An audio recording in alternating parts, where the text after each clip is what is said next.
Sponsorship visa সাময়িকভাবে বন্ধ করেছে কানাডা। এতে সেখানে স্থায়ী হওয়া বাসিন্দারা বাবা মা দাদা দাদি কিংবা নানা নানিকে নিয়ে যেতে আর আবেদন করতে পারবেন না। এই সিদ্ধান্ত কার্যকর হয়েছে 1 জানুয়ারি থেকে। তবে 2024 সালে যারা পিজিপির জন্য আবেদন করেছিল, নতুন বছরে শুধু সেসব আবেদনপত্র নিয়ে কাজ চলছে। আগের আবেদনের ভিত্তিতে পিজিপি প্রোগ্রামে এবছর 24,500 মানুষকে কানাডায় স্থায়ীকরণের লক্ষ্য নির্ধারণ করেছে দেশটির অভিবাসন, উদ্বাস্তু ও নাগরিকত্ব বিষয়ক বিভাগ। অভিবাসীর সংখ্যা কমাতেই 2025 সালে 20% পিআর সুবিধা কমানোর সিদ্ধান্ত নিয়েছে সংস্থাটি। তবে কেউ চাইলে সুপার ভিসা সুবিধার আওতায় নিকটাত্মীয়দের নিয়ে যাওয়ার সুযোগ থাকছে। সেক্ষেত্রে সর্বোচ্চ 5 বছর কানাডায় থাকার সুযোগ মিলবে।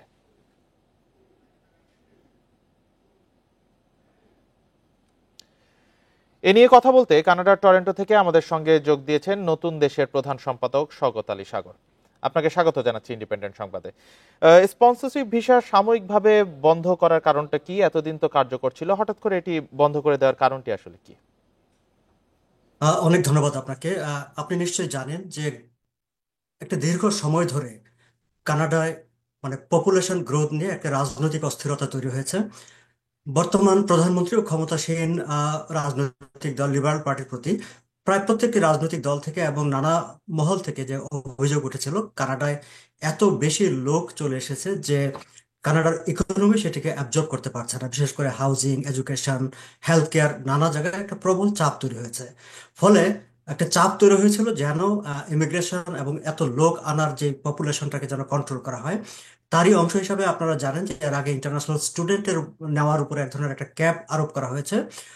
পিআরের যে প্রতি বছর কানাডার যে পার্মানেন্ট রেসিডেন্ট হিসাবে কিংবা বিশ্বের বিভিন্ন দেশ থেকে রিফিউজি হিসাবে বা অন্যান্য ক্যাটাগরিতে যে লোক নেয়, সেগুলো একটি ক্যাপ আরোপ করে একরকম কন্ট্রোল করা হয়েছে। সর্বশেষ সিদ্ধান্ত নেওয়া হয়েছে প্যারেন্টস, গ্র্যান্ড প্যারেন্টসদের যে স্পন্সরশিপের যে প্রোগ্রামটি ছিল, এটিকে ফর নাও এটিকে স্থগিত করা হয়েছে নতুন অ্যাপ্লিকেশন নেওয়া।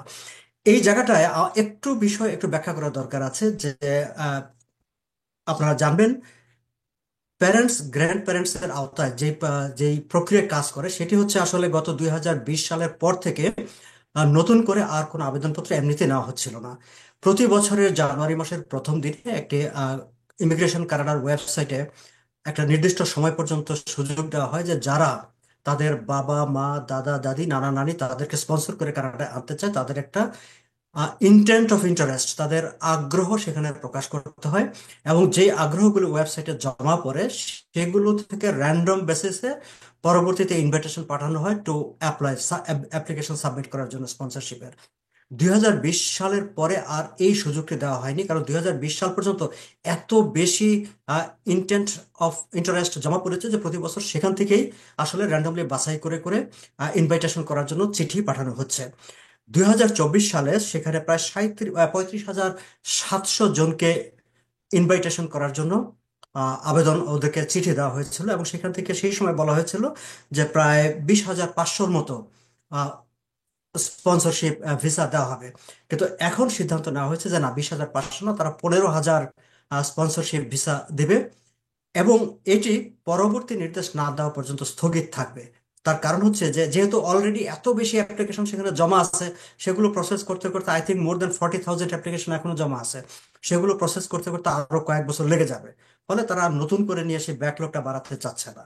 তবে আপনি নিউজে যে কথাটি বলেছেন যে সুপার ভিসা, সুপার ভিসার এই প্রসেসটি আছে, এটি চালুই হয়েছিল যে এখানে এত ব্যাকলগ যেহেতু হয়ে গেছে, ফলে দ্রুত গতিতে যাতে বাবা মা দাদা দাদি বা প্যারেন্টস গ্র্যান্ড প্যারেন্টসদেরকে কানাডায় এনে একটা সার্টেন টাইমের জন্য রাখা যায়। যেটি প্রথমে 2 বছর ছিল, পরবর্তীতে এটিকে 5 বছর করা হয়েছে। 5 বছর থাকার পরে আরো 2 বছরের এক্সটেনশনের অ্যাপ্লাই করা যায়। অর্থাৎ আমি আমার বাবাকে যদি এখানে স্পন্সর করে সুপার ভিসার আওতায় নিয়ে আসি, উনি 7 বছর থাকতে পারবেন টানা। 7 বছর পরে তাকে আবার বের হয়ে যেতে হবে, আবার এসে তিনি আবার 5 বছর এবং 2 বছরের এক্সটেনশন এইভাবে থাকতে পারবেন। এবং এটিও এখন আসলে ব্যাকলগ হয়ে গেছে। আর আগে নিয়ম ছিল যে 2 মাসের মধ্যেই এই আবেদনটি করার পরে আবেদনের সিদ্ধান্ত দিতে হবে। কিন্তু কোভিড এর সময় যেই ব্যাকলগ হয়েছে সেই ব্যাকলগ থেকে এখনো তারা বের হয়ে আসতে পারেনি, এখনো 6 মাস 7 মাস এমনকি 1 বছর লেগে যাচ্ছে। আরেকটি কথা আমি একটু যোগ করতে চাই যে এই স্পন্সরশিপ কিন্তু একটি ফাইন্যান্সিয়াল কোয়ালিফিকেশনের ব্যাপার আছে, বোথ সুপার ভিসা এবং যেটি এখন স্থগিত করা হয়েছে স্পন্সরশিপ। স্পন্সরশিপে আপনার 3 বছরের ফাইন্যান্সিয়াল একটা ক্রাইটেরিয়া করে দেওয়া আছে, যে এই ক্রাইটেরিয়া ফুলফিল করলেই কেবলমাত্র সে আগ্রহ প্রকাশ করতে পারতো এবং স্পন্সর করতে পারতো। সবাই মানে সেই ইনকাম লেভেলটা না থাকলে তারা করতে পারতো না। জি, সুপার আপনার ভিসা। বক্তব্য পরিষ্কার জনাব শওকত আলী সাগর। এই জটিল বিষয়গুলো বুঝিয়ে বলার জন্য এবং এর উপর আলোকপাত করার জন্য আপনাকে অসংখ্য ধন্যবাদ জানাচ্ছি।